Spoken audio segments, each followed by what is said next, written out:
दोस्तों as a polling party कभी कभी कुछ ऐसे भी कंडीशंस आ जाते हैं जिससे हम घबरा जाते हैं मतदान अधिकारी के रूप में।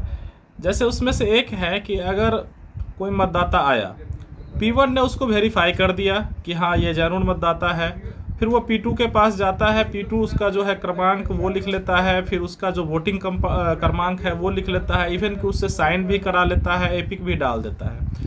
उसके बाद वो उस वोटर के मन में अचानक परिवर्तन होता है कि भाई साहब अब तो मैं वोट नहीं करूंगा, मुझे वोट करने की इच्छा नहीं है। उस कंडीशन में आप क्या कीजिएगा? देखिए, अगर एंट्री 17A पे हो चुकी है, 17A जो कि रजिस्टर होता है जिसके प्रभारी P2 होते हैं, पोलिंग ऑफिसर 2 होते हैं जिसके प्रभारी 17A रजिस्टर के, तो वो अगर एंट्री कंप्लीट कर चुके होते हैं और उस कंडीशन के बाद मतदाता कहता है कि अब मैं पोल नहीं करूंगा, तो आप उसको फोर्स कीजिएगा? बिल्कुल नहीं। इलेक्शन कमीशन ऑफ इंडिया, चुनाव आयोग कहता है कि आप किसी भी मतदाता को फोर्स नहीं कर सकते हैं चुनाव या मत गिराने के लिए। तो मत डालने के अलावा अब क्या आपके पास उपाय है एज ए पोलिंग पार्टी? अब आप क्या कीजिएगा?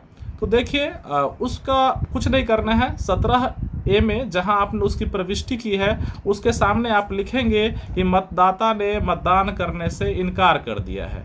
मतदाता ने मतदान करने से इनकार किया, मतदाता ने मतदान करने से इनकार किया। उसके रिमार्क्स में जो अभियुक्ति कॉलम होता है, रिमार्क्स कॉलम होता है, उसमें आप लिख देंगे कि मतदाता ने मत डालने से इनकार किया। लेकिन यहीं पर आपका काम खत्म नहीं होता है। यहाँ पर पीठासीन पदाधिकारी का काम यहाँ पर प्रारंभ होता है कि वो जो एक 17G जिसमें वो मतपत्रों के का अकाउंट मेंटेन करते हैं, फाइनल 17A का, 17B का, 17C में होता है। तो 17C में का जो भाग 1 होता है उसमें उनको एक जगह लिखना होता है कि मत डाले बिना मतदाता चला गया या मत डालने से मना किया। ठीक है, ऐसा लिख के और वो उसका साइन भी ले लेंगे। उस मतदाता का वहां पर क्या करेंगे कि साइन भी ले लेंगे।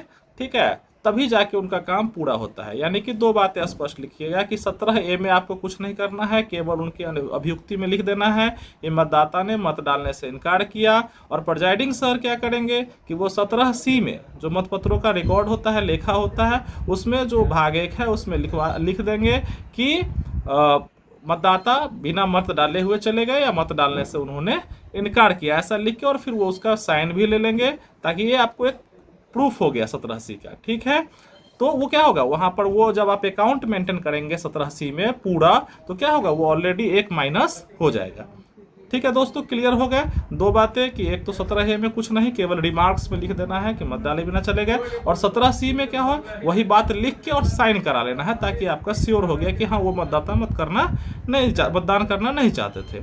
अब यहाँ पर P3 क्या करेंगे? चूंकि P3 क्या है, कंट्रोल यूनिट उनके हाथ में है, कंट्रोल यूनिट के वो प्रभारी है, तो कंट्रोल यूनिट उनके हाथ में है। और सपोज कीजिए जल्दी जल्दी में उन्होंने वही लाइन दे रखा था कि चलो भाई अब तो ये P2 से पास हो ही गया है, तो अब तो हमको लाइन देना है, तो लाइन दे दिए थे, लेकिन तब उसने मना कर दिया था। तो P3 क्या करेंगे? P3 को वहाँ कुछ भी करने की जरूरत नहीं है। वो जैसे ही फिर कोई अगले मतदाता आएंगे तो वही जो लाइन दिया हुआ है उसी पर जाके वो क्या करेंगे, अगला मतदाता मतदान करेंगे। P3 को उससे कोई दिक्कत नहीं है।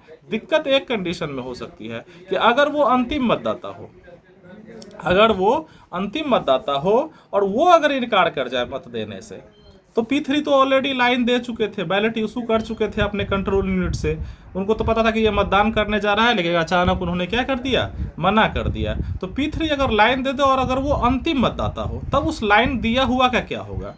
दोस्तों कुछ नहीं होगा। वहाँ पे आपको क्या करना है कि सबकी उपस्थिति में ही आपको क्या कर देना है, वो जो कंट्रोल यूनिट का जो स्विच है उसको ऑफ कर देना है और ऑन कर देना है। ठीक है, और इसको जो है पीठासीन पदाधिकारी जो अपना रिपोर्ट लिखते हैं डायरी में, उसको क्या करेगा, उसको मेंटेन इस घटना को कर लेंगे।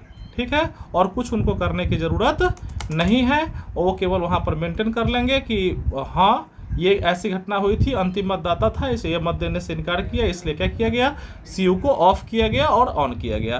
तो वो क्या होता है, ऑलरेडी कैंसिल हो जाता है, उसमें कोई भी मत रिकॉर्ड नहीं होता है। तो बहुत सारे ऐसे कंडीशन आएंगे जिसमें क्या होगा कि आपको वहाँ पर इन चीज़ों की जानकारी होनी चाहिए कि कोई भी मतदाता मत करने से इनकार करता है तो उस कंडीशन में हम क्या करेंगे as a polling party, PO, P1, P2, P3 के रूप में। उम्मीद है आपको हमारा वीडियो पसंद आया होगा और आपको समझ में आ गया होगा। धन्यवाद।